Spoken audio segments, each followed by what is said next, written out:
Hey guys, it's Bridget and Drago back again with Dive Ventures for the I'm Certified Now What series. Today we're going to be talking about I'm certified, but what are the top 5 and a few honorable mention continuing education classes that are going to increase your safety, your knowledge, and the dive sites that you can reach today. And don't forget a lot of fun. And fun, because honestly, I've taken most of these specialties myself and they're a ton of fun as well. So we're going to have some fun along the way too.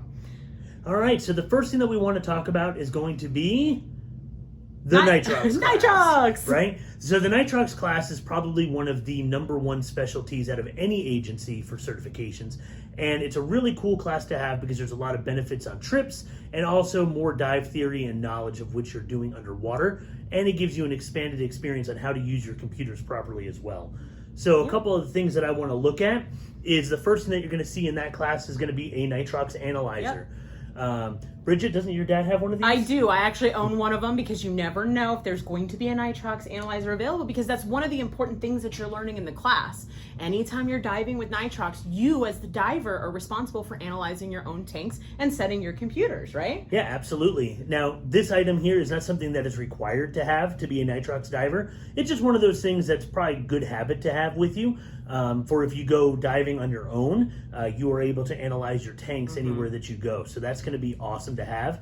And that's our shop one. So this is the one you'll probably be using in your class. What's great about this specialty too, it's great to do after you've done your open water, because this one doesn't have any certification dives with it, right? No, it's a completely dry class. So once you come into the classroom, all you need to do is bring your dive computer. Now, I have one on my wrist, that's my personal computer, and I also have this Eon Core that is a shop use as well.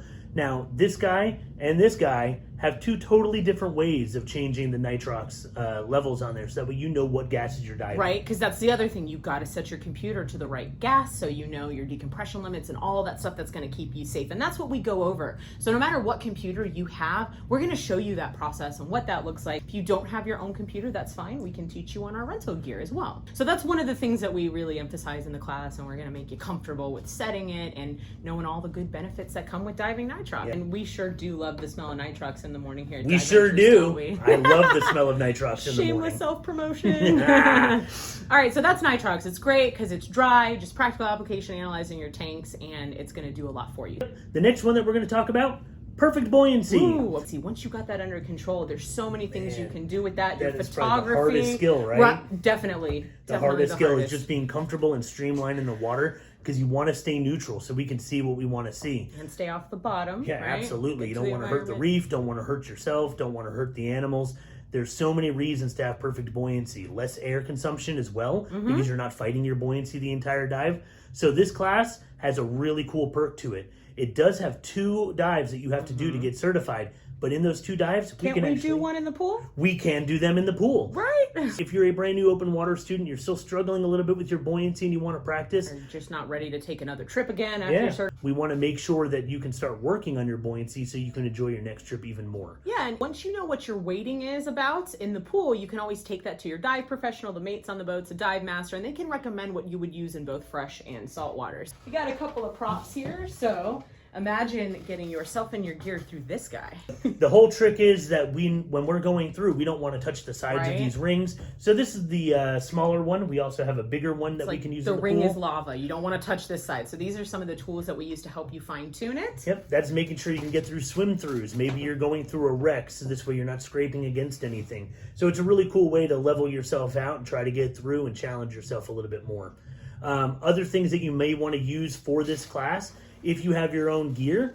Now, let's take a look at some different options for the gear, because with the weighting, different BCs will have different options for where you can put your weights. So let's talk about that. Right, and where you put your weights is really going to determine how you sit in the water. So for this BC here, it does have integrated weights in the pocket, but around back on the tank band, you don't have a spot for trim weights. Now, when I'm diving, I like to have my weight evenly distributed around me, and it helps level me out just a little bit more. But people who are built differently are going to have different needs, right? Right. This one still has those weight pockets that Drago was talking about. But when you flip over here to the cam band, you also have 2 trim pockets on the side here. So you may not always use these, but these are great tools to have, because You may need to adjust where your weighting is to get into that nice trim position. Yep. So it offers a lot of versatility, but that's also going to determine what type of gear you either own and how you weight yourself, or what you're planning on purchasing in the future as well. And now we can move on into our next item on the list, which will be the rec class. Now, rec is really cool, right? It is. It's personally one of my favorite classes. Not only that, it's some of my favorite type of diving as well. I just love the history of a lot of the wrecks. You get to see some cool Navy vessels that are retired. Sometimes you get true wrecks as well. Right, because we got the Benwood. That's a true wreck it down sure there. is. The wrecks will also house a lot of wildlife, right? Because they then eventually become artificial reefs. So that's going to attract schools of fish, turtles, all that cool stuff that you want to see. Giant grouper hiding out underneath a stair when you come around the corner. So it there's is awesome. Many reasons that we all like to dive wrecks here. We even take dedicated trips just for wreck diving. You've got 2 certification dives for the rec class, and there's a little bit of equipment that you might want to pick up if you're taking one of those classes as well. Yeah, so in the first 2 classes that we mentioned, we were bringing up equipment that is really beneficial to helping you in that class and making sure that we set you up for success. But the next classes that we're going to talk about actually have equipment that you're going to need. So the first thing that I want to talk about is a reel. Now, this reel right here is really awesome because you're able to run a line when you're going inside of a wreck, so you can find your way back out. Yep. So this one just has a nice little ring. It has a lock on it. Yep. You just loosen it up and it'll actually expand out, and you can bring this in with you into the wreck. Yep. You'll tie it off on the outside and you'll use that while you're navigating the wreck. So this is a great tool to have. When you're doing a wreck dive, you may also want to have a dive light with you too. Even when you're doing swim throughs, even if you're looking in the crevices, this is a great tool to have. What I love about this reel is because you're multitasking with this one, you can set your light and your reel and kind of work all these things together. So this is another kind of recommended piece of equipment for your rec class. Yes. Now for rec, it doesn't really matter which reel you use because we want you to be comfortable in the gear that you have. But having one that's like this that you can reel in with this little handle here is going to be really beneficial for you as well. This way you don't have too many hands going in the pot and everything goes back the way it's supposed to. Rec trips, there's also another specialty that follows, the advanced rec, where you get into actually penetrating the wrecks and knowing everything you need to know to also get inside these wrecks, whether it's a true wreck or purpose sunk. Another class that goes hand in hand with rec. This is going to be your deep class. Now, rec has 2 dives that are required for certifications, but deep actually has 3. Now, the reason why I put deep right after rec is that most of the wrecks that you want to see are going to be in deeper water. They sure are. So your air consumption is going to change. We want to make sure your buoyancy is under control. Yeah, because you're starting to multitask when you're doing some of these things like rec and deep. And these 2 classes particularly are going to open up a lot of different dive sites that you can now comfortably dive and know that you know what you're doing when you get into these types of situations. That's why I took the deep class myself. There was a wreck I wanted to do. It sat at 90 feet, and I wanted to be able to have all that knowledge to dive that safely and not hinder the rest of my dive. Yeah, but what other class is going to be really beneficial for this is Nitrox, right? So everything that we've talked about is all building you up for that next type of specialty that you want to do. Now, when you're going deep, you're also going to need to have your surface marker buoy. Yeah, you may already own it already, but if not, you're going to want to grab one for this specialty. Yes, now there's a lot of different types of surface marker buoys, and some of them you can actually fill with your octo or a regulator, and other ones are oral inflation. Some have both.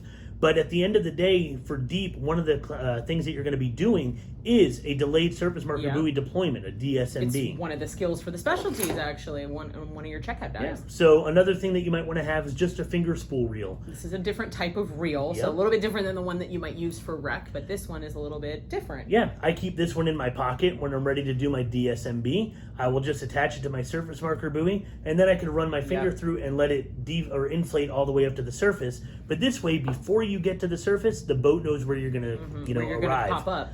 And that's going to be also very beneficial if you go to a place like Cozumel. It's drift diving. So you may need to launch your buoy before you even get out of the water so the boat knows where the whole group is going to be. Absolutely. It's required to have a surface marker buoy. A lot of places that'll take you out drift dive. And with your deep specialty, it's also recommended that you have a light as well, because the deeper you go, you're going to have a lot of that color diminish and you want to bring it back. And also because you have less light, it may be a little bit darker down there. Yep. So just having a light there with you is going to be a whole lot more comfortable. And actually that's a great segue into our last and our top 5 Con Ed, which would be the night, which is all going to be about dive lights and things like that. Now, this is really like 2 specialties in one, though. It's night and limited visibility. That's true. So you might not have a night dive scheduled, but this can also be done in a limited visibility environment like Lake Lanier. Like Lake Lanier, or maybe even a quarry. Yep. Personally, I prefer the night side because diving at night is just one of the coolest things you'll ever do. It's so awesome because everything you didn't see during the day is now out during the nighttime. So you're seeing the eels, sometimes sharks, octopus. So it's a really awesome specialty to have.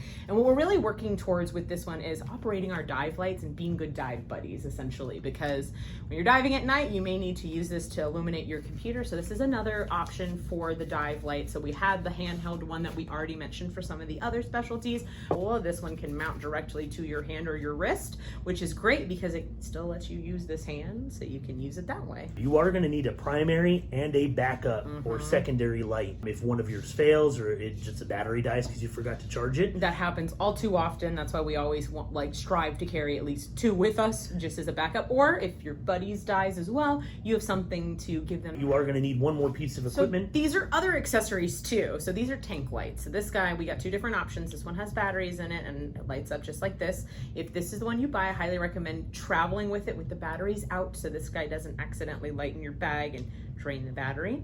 And then there's also this guy. This one you just kind of charge to a light and it's going to stay nice and bright. These go on your tank valves on the back, so that can help you keep track of your dive buddy or other divers in your group, or maybe your dive master has one of these on them so you know where they are in the water. So we got those accessories that also pair really well with that night. When Drago and I sat down to make this list, there were a couple of honorable mentions that we weren't sure belonged in the top 5, but we definitely thought were worth mentioning. Yeah, the first one that I want to bring up is going to be navigation. We want to talk about an awesome specialty to feel comfortable navigating underwater using natural navigation, using compass headings. Yep, we got compasses. And there's a lot of different types of compasses. It's really great. Now, this class is going to teach you how to use a compass. So it's a great life skill too. Right? Like you're learning how to use a compass, which also translates well on land too. Right? We depend on GPS on land, but this is the thing that you're going to want to use underwater.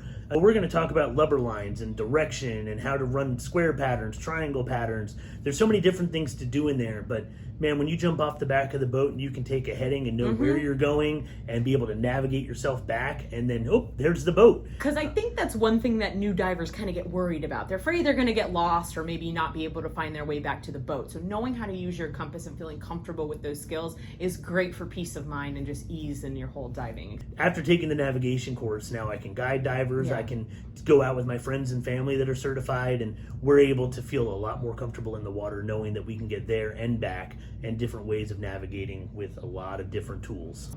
And then the last one in our honorable mention is going to be Diver Stress and Rescue. Woo! We Diver Stress and Rescue. have a lot to say about that one. It is a great class. Oh, it is probably the most rewarding class It you is. will ever take. It is phenomenal. Because with this class, it's not just about you anymore. This is also making you a safer and more reliable dive buddy as well. So now you know, with all these other specialties, you know how to take care of yourself. But in Stress and Rescue, we're starting to learn how to take care of others as well. We had a couple of different props that kind of go along with that as well. We have this guy here that's a throw bag. Now, this is if you need to get a rope out to somebody that may have, I don't know, fallen off the boat because they had a little too hard of a party last night. We call it Stress and Rescue Week. Because it is a week long, because there's actually 2 different components to it. You have your dry land session, which is going to be the react right. That's usually going to take place beforehand, like before the Stress and Rescue gets into. Yep, and that's going to be your CPR, AED, O2, and first aid. So you're going to be certified to do all of those things even before you get to the open water with the actual rescue class. Right, and then after that, there's about a week-long rescue week, because you've got some classroom portion, you got some confined water dives in our pool here, and then that weekend is going to be your open water checkouts for that, and that is a great time. Your whole goal is how do we get them out, how do we help them, and that whole weekend makes you feel a whole lot more confident in that, so you don't not playing that guessing. I brought a first aid kit for the CPR, first aid section of it too. This is great to have really in all real life scenarios. I keep mine in my car. Yeah, I have one in my car as well. So those were our top 5 and 2 honorable mentions for your continued education. Safe and confident diver is who you want to be and who everyone wants to dive with. And this knowledge and experience and skills in the water really just gets you to that next level. Thank you for joining us for this little subsection of the I'm Certified Now What series. And we'll be back soon with some more. See you next time.